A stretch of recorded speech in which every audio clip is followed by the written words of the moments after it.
우리 성경이 술술 믿음이 쑥쑥 97번째 시간을 함께 하도록 하겠습니다.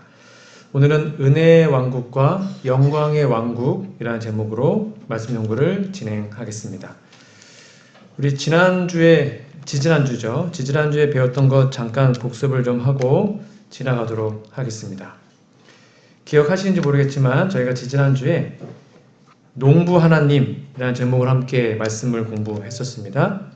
그 중에서 특별히 하나님께서 정말 수년 동안 열매가 없는 그 나무를 다시 한번 걸음을 주고 다시 한번 기회를 주시는 그 고귀한 사랑을 살펴보았는데요. 그래서 일본의 그 사과 농사를 지었던 그 예를 들면서 십몇 년 동안 사과가 안 달렸을 때도 포기하지 않았던 그 농부의 마음을 살펴보았습니다.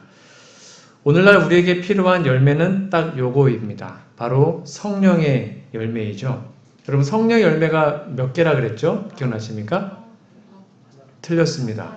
성령의 열매는 한 가지입니다. 성령의 열매들은 아니고 단수입니다. 열매는 하나이고요. 맛이 9가지입니다. 그러니까 동시에 9가지 맛이 열리는 거예요. 그러니까 나는 사랑은 많은데 기쁨이 없어요. 그거는 거짓 열매입니다. 그러지 않아요. 성령 열매는 9가지 맛이 동시에 나타납니다. 동시에. 그러한 열매가 우리의 삶에 있기를 바라시는 그 농부 하나님의 마음을 저희가 살펴보았고요. 그래서 이렇게 설명을 하고 있었죠. 그리스도께서는 당신의 교회 안에 당신을 나타내 보이기를 간절히 바라신다. 그리스도의 품성이 그분의 백성들 속에 완전하게 재현될 때, 이게 우리의 삶에 열매가 맺힐 때 그 말이죠. 그분은 당신의 것을 찾으시려고 이 땅에 강림하실 것이다. 그러니까 재림을 앞당기는 방법, 재림을 준비하는 방법 다른 것이 아니에요. 물론 우리가 전도해야 되고 복음을 전해야 되는 것이지만 전도하는 목적 또한 우리의 품성의 변화가 주 목적이지 않습니까? 우리의 삶 속에 예수님의 품성이 완벽하게 재현될 때 그때 예수님이 재림하시는 겁니다. 이 사실을 잘 기억하시면 좋을 것 같습니다. 자, 오늘은 은혜의 왕국과 영광의 왕국이라는 제목을 함께 말씀을 나누려고 하는데요. 우리가 예수님의 침례에 대해서 좀 공부를 할 때 기억하시는지 모르겠지만 이러한 말씀을 제가 여러분께 드린 기억이 있습니다. 영감의 글에 이런 말씀이 있습니다. 시대소망 136페이지입니다. 여기 보시면 예수님께서 침례 시에 요한이 예수를 하나님의 어린 양이라고 가르쳤는데요. 새로운 빛이 메시아의 사업을 환히 비추었고요. 이때 요한의 마음은 이사야의 말씀에 쏠리고 있었다고 말하고 있습니다. 그 다음에 침례 요한이 열심히 말씀을 공부했어요. 그때 이렇게 나와 있습니다. 그는 그리스도께서 하시는 사업의 두 국면, 곧 고난당하시는 희생 제물과 승리하시는 왕으로서의 두 국면을 분명히 구별하지 못했다. 그러니까 메시아가 이 땅에 오셨는데 그 메시아의 사명이 크게 두 가지가 있습니다. 분명히 써있죠? 고난을 당하시는 희생 제물로서의 메시아의 모습이 있고요. 성경에 다 예언되어 있잖아요. 그리고는 왕 같은 승리하시는 메시아의 모습이 또 성경에 나와요. 그래서 유대인들은 두 번째, 승리하시는 왕으로서 메시아를 기다렸기 때문에 로마는 무찌르고 그런 메시아를 기다렸죠. 전사 같은 메시아. 근데 정말 하나님의 아들의 모습은 고난당하신 희생제물이었습니다. 이 두 가지가 다 메시아의 사명이었는데 그것을 침례 요한은 명확하게 이해하지를 못하고 있었고 거기에 있는 수많은 백성들도 똑같이 이해를 하지 못하고 있었던 겁니다. 그래서 제가 그때 설명을 드리기를 이렇게 설명드렸습니다. 동전의 양면 같은 것이다. 그래서 한쪽 면은 정말 연약한 어린 양 같은 희생제물의 메시아의 모습이 있고 또 다른 한쪽 면은 사자 같은 승리하는 왕의 모습이 바로 메시아의 모습이다라고 설명을 드렸습니다. 이렇게 메시아가 두 가지의 국면을 가지고 이 세상에 오셨기 때문에 하나님의 나라도 두 가지의 측면으로 바로 보여집니다. 여기 보시면 마태복음 4장 17절에 이렇게 기록되어 있습니다. 이때부터 예수께서 비로소 전파하여 가라사대 회개하라 천국이 가까웠느니라 하시더라. 여러분, 이 말씀이 예수님이 언제 하신 말씀이죠? 예수님께서 침례를 받으신 다음에 그 뒤에 첫 번째로 했던 설교가 이거였습니다. 회개하라 천국이 가까웠다. 여기서 말하는 천국은 무엇을 의미할까요? 왜 예수님은 침례 받으신 다음에 천국이 가까웠다라는 말로 첫 사역을 시작하셨을까요? 이 말을 듣자 사람들이 물어봤겠죠? 예수님, 이 천국이 어떤 곳입니까? 어떻게 임하고 언제, 어떤 방법으로 임하는 것입니까? 라는 질문에 예수님 이렇게 답변을 하십니다. 누가복음 17장에 나와 있는 말씀인데요. 바리새인들이 하나님의 나라, 이 천국이죠. 어느 때에 임하나이까 묻거늘 예수께서 대답하여 이르시되, 잘 보셔야 합니다. 하나님의 나라는 볼 수 있게 임하는 것이 아니요. 그러니까 지금 바리새인들이 묻고 있는 나라는 그 영광의 왕국, 그렇죠? 하나님의 영광이 탁 임해서 보여지는, 승리하시는 그 나라를 물어본 거예요. 근데 예수님 대답 뭡니까? 아니다. 하나님 나라는 볼 수 있게 쫙 이렇게 임하는 게 아니다. 그리고 21절, 또 여기 있다 저기 있다고도 못하리니 어떤 장소적인 게 아니다. 그러면서 하나님의 나라는 너희 안에 있다라고 설명하십니다. 이게 도대체 무슨 말일까요? 왜 하나님의 나라가 바리새인들, 즉 우리들, 인간들의 마음속에 있을까요? 여러분, 천국은 하늘에 있는 거 아닙니까? 우리가 말하는 하나님의 나라는 저 천국, 하늘나라에 있는 거 아니에요? 근데 왜 예수님은 하나님의 나라가 어떤 장소적 개념이 아니라 너희 안에 있다, 이렇게 말씀을 하셨을까요? 이걸 쉽게 다시 한번 정리해드리면 하나님의 나라의 특성이 있습니다. 첫 번째가 뭡니까? 볼 수 있게 임하는 게 아니에요. 눈에 보이는 나라가 아니라는 것입니다. 두 번째는요, 여기 있다 저기 있다고도 말할 수가 없어요. 그리고 세 번째는 하나님의 나라는 이미 우리의 마음속에 임하는 것입니다. 그럼 이 나라가 어떻게 우리의 마음에 임할까요? 그 임하는 비결이 무엇일까요? 여러분, 누가복음 17장 20절 21절 옆에다가 마태복음 12장 28절을 좀 적어 놓으시면 됩니다. 하나님의 나라가 임하는 비법이 마태복음 12장 28절에 기록이 되어 있습니다. 옆에다가 적어 놓으시면 짝꿍입니다. 적어 놓으시면 되고요. 자, 네 번째 특징입니다. 그러나 내가 하나님의 성령을 힘입어 귀신을 쫓아내는 것이면 하나님의 나라가 이미 너희에게 임하였느니라. 그러니까 하나님의 나라가 우리 마음속에 임하는 방법은 뭐라고요? 성령을 통해서 이미 우리 마음속에 찾아오던 마귀를 쫓아내면, 그렇죠? 마귀를 우리 마음속에서 몰아내면 그때 비로소 하나님 나라가 마음에 임하는 거죠. 여기서 예수님은 하나님 나라가 임하는 방법을 분명히 성령의 사역을 통해서 이루어진다라고 우리에게 설명하시고 계십니다. 영감의 글입니다. 영감의 글 시대소망 509페이지에 보면 그리스도의 나라는 법정이나 회의나 입법기관의 결정 또는 세상의 위인들의 후원을 얻어 설립되는 것이 아니고요. 그리스도의 성품을 아까 성경 말씀과 똑같죠? 성령의 도우심으로, 그렇죠? 성령께서 내 마음에 죄악들과 마귀를 쫓아내심으로, 그 말이에요. 성령의 도우심으로 인간의 마음에 심음으로 이루어진다. 즉 예수님의 나라, 하나님의 나라는 어떻게 이루어진다고요? 우리의 마음속에 하나님의 품성이 심겨짐으로, 성령께서 내 마음에 역사하심으로 그때 비로소 하나님 나라가 임하는 거예요. 그러므로 지금 우리가 살고 있는 이 세상에, 지금 이 순간에도 우리는 하나님 나라에 임하고 있는 것입니까? 우리 하나님 나라에 살고 있는 거예요? 살고 있는 것입니다. 지금 이 땅에서 우리가 하나님의 나라에 거하지 않으면 저 하늘나라는 갈 수가 없어요. 불가능해요. 지금 이 땅에 우리 마음속에 하나님의 나라가 임재한 사람들이 영광의 왕국에 들어가는 거예요. 그러니까 천국은 나중에 하는 게 아니에요. 언제 경험하는 거예요? 지금 우리의 가정에서, 우리의 교회에서 천국을 경험한 사람들만 하늘에 가는 거예요.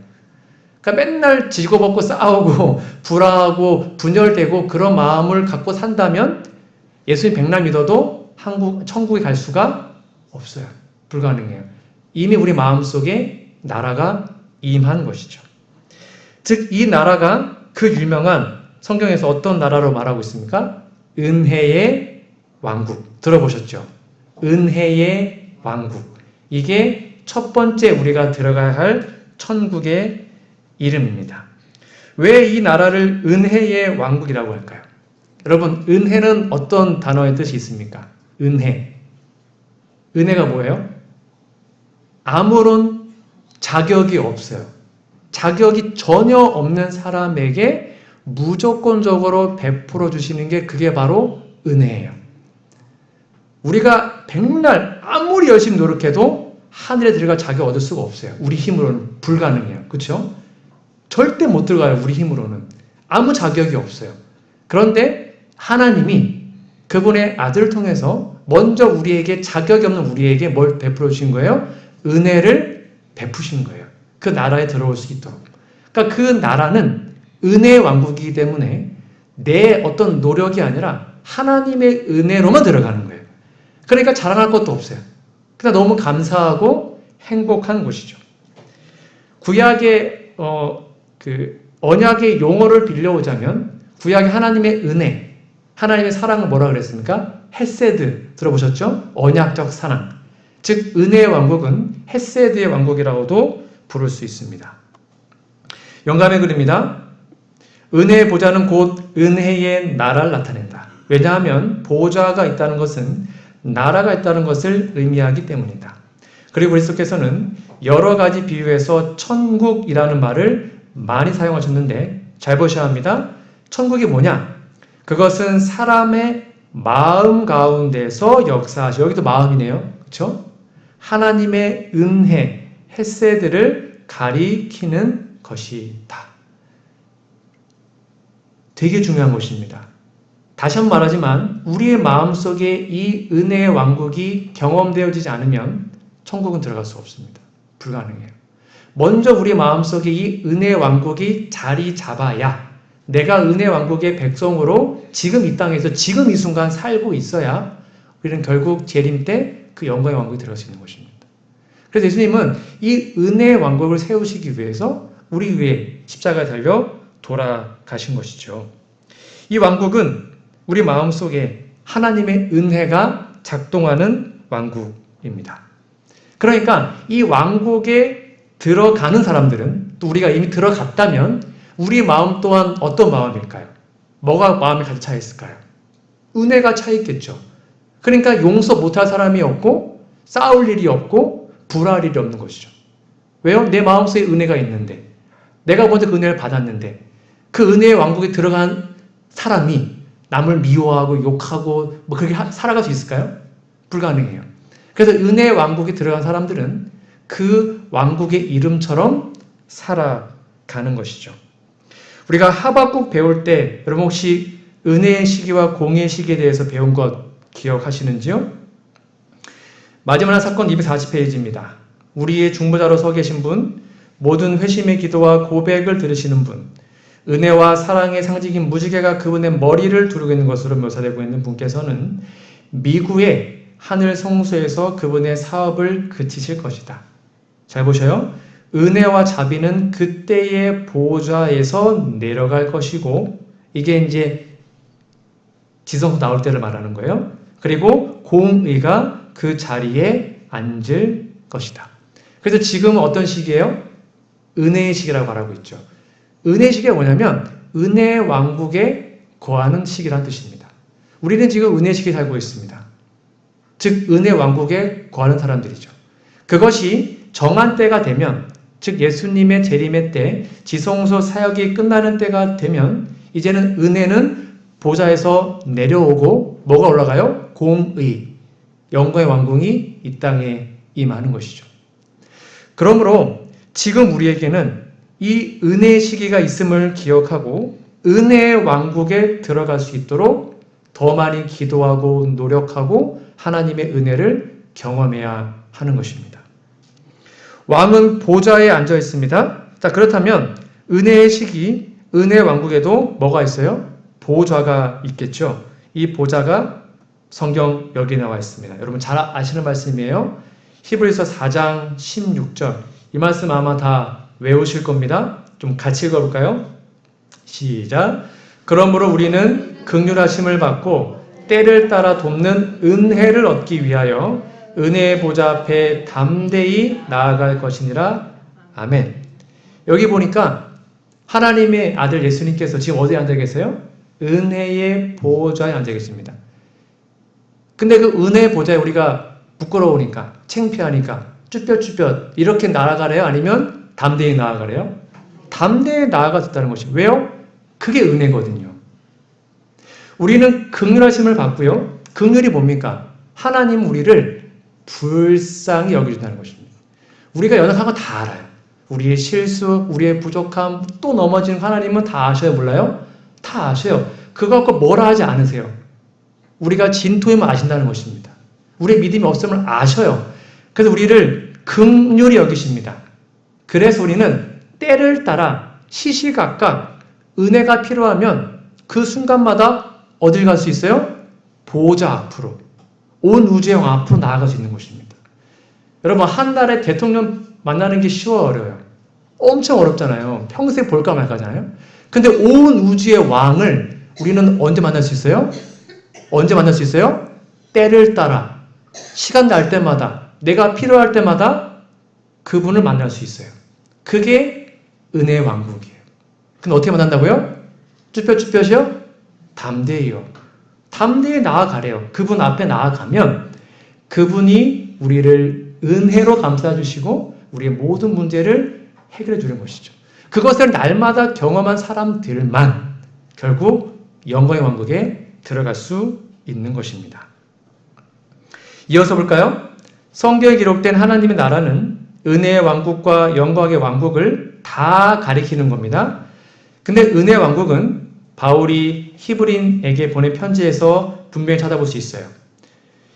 그리스도가 우리의 연약함을 채울하지 아니하는 자가 아니고요. 자비하신 중보자이심을 지적한 다음에 좀 전 읽었던 말씀이죠. 우리가 긍휼하심을 받고 때를 따라 돕는 은혜를 얻기 위하여 은혜의 보좌 앞에 담대히 나아갈 거라고 말하고 있습니다. 밑에입니다. 그러므로 은혜의 보좌는 곧 하나님의 나라, 은혜의 나라 왕국을 나타냅니다. 왜냐하면 보좌가 있다는 것은 나라가 있다는 것이고요. 그리고 그리스도께서는 여러 가지 비유에서 천국이라는 말을 많이 사용하셨는데 그것은 사람들 마음 가운데 역사하시는 하나님의 은혜를 가리키고 있는 것이죠. 그러면 지금 우리에게 정말 필요한 것은 내가 지금 은혜의 왕국에 거하고 있나? 정말 내 마음속에 은혜의 왕국이 임했는가를 살펴야 합니다. 되게 중요합니다. 다시 말하지만 지금 우리가 은혜의 왕국에 거하지 않으면 영의 왕국은 들어갈 수가 없어요. 그러니까 내가 지금 어디에 있는지를 살펴야 합니다. 영감의 글입니다. 그리스도의 초림에 대한 기별이 당신의 은혜의 왕국을 공포하였던 것처럼 예수님께서 회개하라 천국에 가까웠다. 그때 천국은 어떤 나라였어요? 은혜의 왕국이에요. 그리고 그의 재림에 대한 기별은 그의 영광의 왕국을 공포한다. 우리가 지금 전하는 기별은 예수께서 재림하신다. 그 재림은 영광의 왕국인 것이죠. 즉 하나님의 나라는 은혜의 왕국과 영광의 왕국 이렇게 두 국면으로 이루어져 있습니다. 자 그러면 이 영광의 왕국에도 뭐가 있을까요? 보좌가 있겠죠. 왕이 계시니까 보좌가 있겠죠. 이 영광의 왕국은 바로 마태복음 19장과 25장에 기록되어 있습니다. 은혜 왕국은 히브리 4장이었고요. 영광의 왕국은 마태복음 19장과 25장에 기록되어 있습니다. 이 두 성경절을 좀 기본적으로 적어두시고 좀 외워두시면 도움이 될 겁니다. 예수께서 이르시되 내가 진실로 너희에게 이르노니 세상이 새롭게 되어 인자가 자기 영광의 보좌에, 영광의 보좌니까 영광의 나라겠죠? 그때 앉을 때 나를 따르는 너희도 12보좌에 앉아 이스라엘 12지파를 심판하리라. 인자가 자기 영광으로 모든 천사와 함께 올 때에 자기 영광의 보좌에 앉으리니. 천사와 함께 오는 때가 언제입니까? 그때가 재림이죠. 그러니까 재림 때에 영광의 나라가 세워집니다. 그러므로 영광의 나라가 세워지는 시점은 간단해요. 언제 세워진다고요? 예수님 재림 때 세워집니다.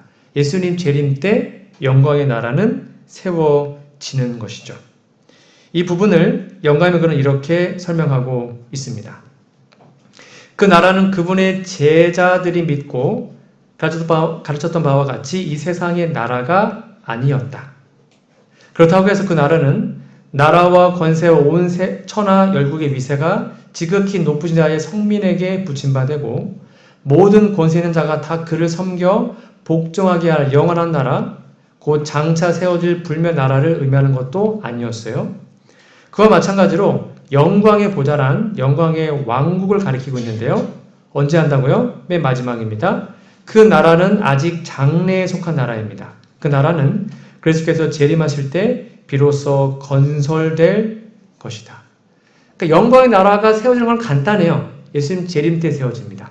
그러므로 그 재림 때 우리가 살아서 구원받든지 아니면 부활하든지 우리는 그때 그 나라에 들어가게 되겠죠. 여러분, 그런데 은혜의 왕국은 언제 세워졌을까요?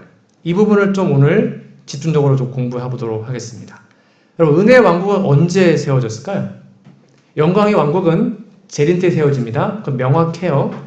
그럼 은혜의 왕국은 언제 세워졌을까요? 예수님 침례 때요?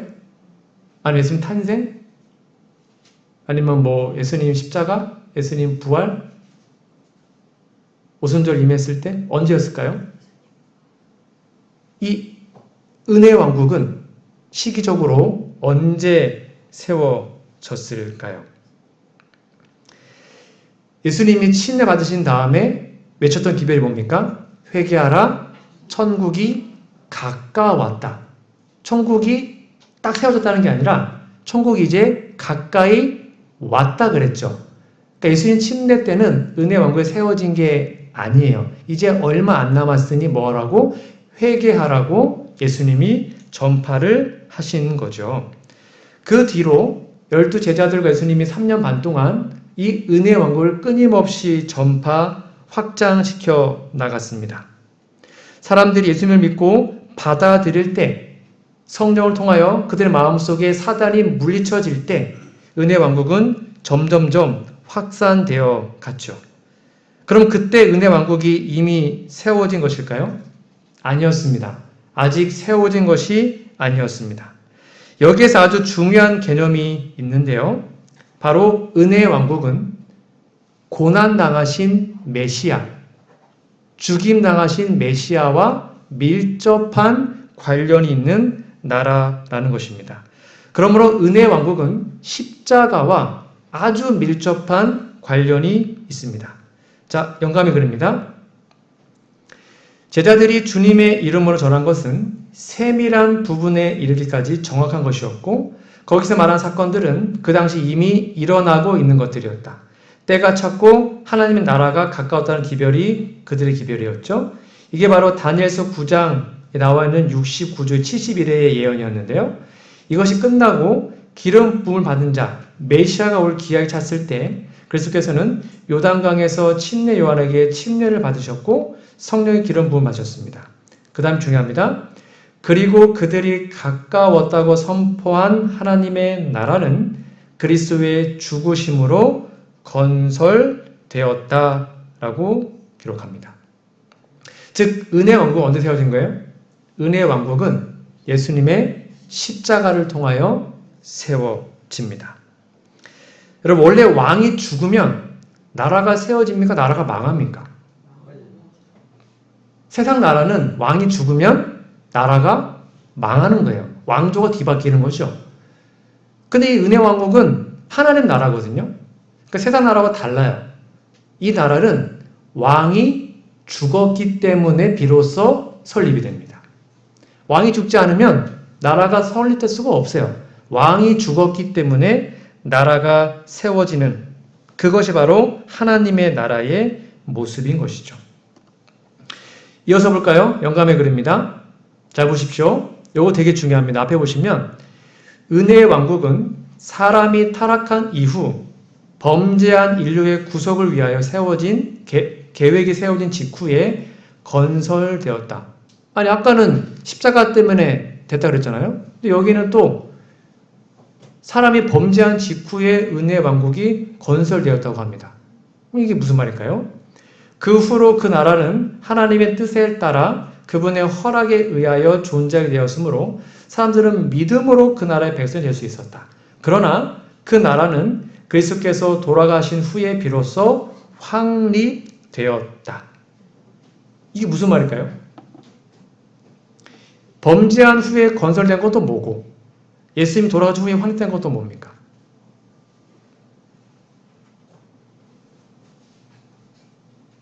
범죄한 다음에 하나님께서 창세기 3장 15절에서 여자의 후손과 뱀의 후손, 그 아시죠? 원복음을 전하셨죠.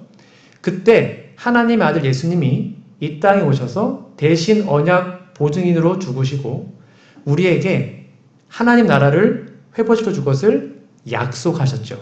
그때 이미 은혜의 왕국은 건설된 것입니다. 그런데 그때 바로 예수님이 죽지 않았죠. 양이 죽음으로 표상적으로 약 4,000년 동안 이어졌지 않습니까? 그래서 그 4,000년 동안에도 수많은 백성들은 어린 양을 믿는 믿음을 통하여 구원을 받았습니다. 아브라함도 누구 때문에 구원받은 거예요? 예수님 때문에. 예수님은 그때 안 죽었잖아요. 태어나기 전이잖아요. 근데 그 어린 양으로 표상된 예수님을 믿음으로 쭉 이어진 것입니다. 그러다가 예수님이 진짜 이 땅에 오셔서 진짜 십자가 나를 돌아갔었을 때 그때 정확하게 확립이 된 것입니다. 이해되시나요? 그게 바로 은혜의 왕국의 핵심이에요. 그래서 태초 때 마련되고 제정되었다가 예수님이 돌아가신 그 직후에 십자가 이후에 완벽하게 확립이 된 것이 바로 은혜의 왕국의 모습입니다. 이어서 볼까요? 구주께서는 당신의 지상 생애를 시작하신 후일지라도 사람들의 고집스럽고 무정한 데 염증이 나서 갈발의 희생을 철회할 수도 있으셨다. 그러나 구주께서는 당신의 생명을 버리시고 다 이루었다고 부르짖으면서 운명하심으로 구속의 경륜을 완전히 성취하였다. 그 다음에 중요합니다. 에덴 동산에서 범죄한 부부에게 허락된 구주의 약속은 이제 확증되었다. 그때 이미 약속이 주어졌지만 십자가로부터 확증된 것입니다. 하나님의 허락으로 오래전부터 존재해온 은혜의 왕국이 그때에 예수님 십자가 그때에 세워졌다. 그러므로 다시 한번 정리해드리면 아담의 타락 직후에 그 대책이 마련되었습니다. 그리고 이후에 약 4,000년 동안에 이 땅에 존재해온 나라가 은혜의 왕국입니다. 그래서 수많은 믿음의 선조들이 예수님 오시기 전일지라도 어린 양 희생 제물을 통하여 은혜 왕국에 들어갔어요. 그들은 구원을 받은 것이죠. 그러다가 예수님의 십자가가 세워지고 예수님이 십자가에서 죽으심으로 그럴 때 비로소 완벽하게 그 나라가 확립된 그것이 바로 십자가 은혜의 왕국이라고 우리는 이해할 수 있는 것입니다. 왜 이렇게 하셨냐면 여러분 하나님의 백성들은 특별히 언약 백성들일지라도 끊임없이 뭐 했어요? 하나님을 실망시켜드리고 범죄하고 반역하고 하나님께 정말로 많은 죄를 지었습니다. 원래대로 하면 그냥 직접 처형해야 마땅한 사람들이었습니다. 근데 나라가 이름이 뭐라고요? 은혜의 왕국이거든요. 그들이 실패해도 하나님이 또 기회 주시고 넘어져도 또 기회 주시고 그 은혜로서 그들을 끊임없이 돌보시고 이끌어 왔던 것입니다. 약 4,000년 동안. 그리고 예수님 십자가에서 진짜 그 나라를 세우신 다음에 바로 예수님 재림 직전까지 그 나라가 연장되었고 그래서 우리도 믿음으로 그 은혜의 왕국에 지금 들어갈 수가 있는 것이죠. 그러면 이 은혜 왕국은 이렇게 5가지의 큰 특징을 가지고 있습니다. 이것은 전적인 은혜로 세워진 언약의 나라입니다. 나의 어떤 잘남이나 내 어떤 것으로 들어가는 것이 아니라 내가 부족할지라도 아무것도 아닌 존재일지라도 하나님의 은혜로 누구나 들어갈 수 있습니다. 두 번째는요. 왕이 원수에 의해서 죽임을 당함으로 즉 십자가 달려 돌아가심으로 세워진 나라입니다.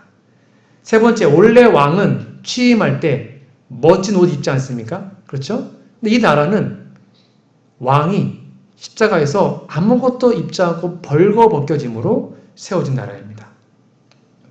원래 왕은 취임을 하면 멋있는 멸관을 쓰지 않습니까? 근데 이 나라는 왕이 가시 멸관을 쓰고 손과 발에 못이 박힘으로 세워진 나라입니다. 이 나라는 왕이 죽어야만 시작되는 나라였죠. 그리고 이 나라를 예수님은 바로 저와 여러분을 위해서 세워 놓으셨고 지금도 양팔을 벌리시면서 이 은혜 왕국에 누구나 들어오라고 초청하는 것입니다. 그러면 이제 우리는 꺼리낄 게 없어요. 내 있는 모습 그대로 나를 보면 하늘에 갈 사람이 아무도 없지만 하나님의 은혜를 생각하면 누구나 갈 수 있거든요. 그러니까 하나님의 은혜 생각하고 담대하게 그 은혜 보좌 앞에 우리가 가기만 하면 우리는 그 나라에 들어가고 결국 하늘에 갈 수 있는 것입니다. 결코 사단의 꾀임과 사단의 유혹과 사단의 시험에 넘어가지 마십시오. 니까지 하늘 간다고? 그런 말 절대 믿지 마십시오. 은혜 왕국은 은혜로 가는 것입니다. 나의 어떠함이 아니에요. 내가 죄가 많으면 많을수록 더 은혜가 넘치는 거거든요. 그래서 감사한 것이거든요.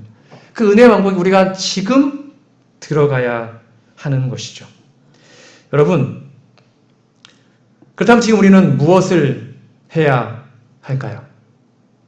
예수님이 이 땅에 초림하심으로 은혜 왕국이 세워졌습니다. 그리고 우리는 예수님의 재림, 영광의 왕국을 기다리고 있는 사람들입니다. 이 사실을 모르는 사람 아무도 없습니다. 역사적 초림 예수를 그 사실을 인정하는 게 중요한 것이 아니라 그 예수님이 정말로 지금 내 안에 거하고 있는가를 살펴야 합니다. 예수님 나 때문에 죽었다. 그거 모르는 사람 있어요? 다 알잖아요. 그냥 지적 동의가 아니라 진짜 그분이 내 개인의 구주로 나의 주인으로 지금 내 안에 살고 계신지를 살펴야 하는 것이죠. 그렇지 않다면 우리 하루속히 은혜 왕국에 들어가야 합니다. 그분이 내 안에 살아계시지 않으면 우리 결국 구원받을 수 없기 때문이죠. 그럼 지금 우리는 은혜 왕국에 살고 있는지 어떻게 알 수 있을까요? 아까 말한 것처럼 내가 정말 은혜 왕국에 살고 있다면 우리도 다른 사람들에게 그 은혜의 삶을 전하게 되겠죠. 용서하고 사랑하고 싸우지 않고 서로 격려하고 위로하고 나눠주고 그렇죠? 그러한 삶이 내 안에 있다면 우리 은혜 왕국에 있는 거예요.